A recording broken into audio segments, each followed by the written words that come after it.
Here we go. So, Andy, tell us a bit about Malcolm Allison. Well, Malcolm Allison was part of a famous double act with Joe Mercer, of course, that terrorised English football well ahead of his time, 40 years ahead of his time. I've just spoken to Colin Bell, who's paid a glowing tribute to Big Mal, a man really who was a flamboyant character, wore a fedora, smoked a big cigar, loved life, loved partying, really knew how to enjoy himself.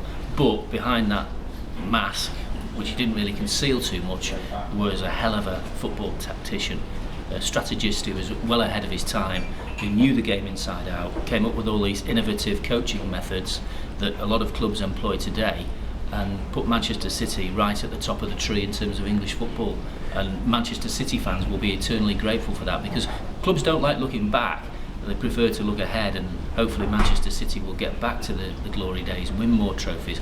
But you should always treasure the memories that City fans have got of that era under Big Mal and Genial Joe. And which particular glory days would you pick out that Malcolm was a part of? Well, so many memories of Malcolm Allison winning the championship in 1968 up at Newcastle, going into the European Cup then. Manchester United, of course, won the European Cup that same season, and Big Mal famously said, "We'll terrify Europe." And they got knocked out in the first round against a Hungarian team, Fenerbahce, unfancied. But they did subsequently go on and win the European Cup Winners' Cup. They won the FA Cup as well. So a golden period for Manchester City, and the holy trinity of Bell, Lee and Summerby as well. Players who graced Main Road. The ground itself was fabulous. Watching football there, a lot of players say, "What's your favourite football ground?" Instantly, Main Road. And much loved outside of football as well. Yes, he was a family man as well, and obviously he had a colourful background. Big Mal, he courted controversy. The newspapers loved him. Ready-made quotes for the papers. So the media, he was a darling of the media at the time, of course, when Manchester United had George Best. So yeah, he was a family man who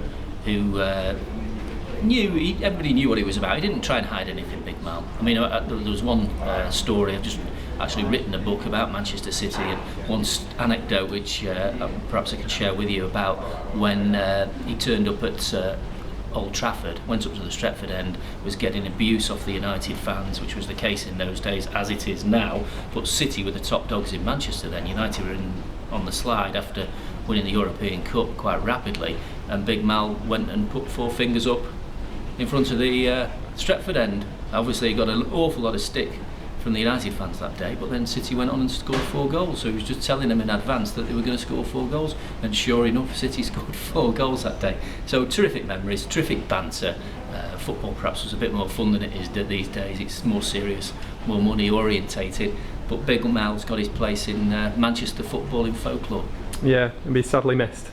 Indeed, and great memories, and I'm sure that Manchester City fans at Blackpool this Sunday will pay their respects. I'm sure football will pay his respects, because his background as well, before Manchester City, he played in a great West Ham team, and a man ahead of his time, and I think people will remember all the good that he brought football. Sadly, in serious ill health in the latter years of his life, and I suppose some people surprised in some ways he lasted as long as he did until 83, but he didn't have quite of his wits about him, Big Mal, at the end, but he was certainly a man who left his mark.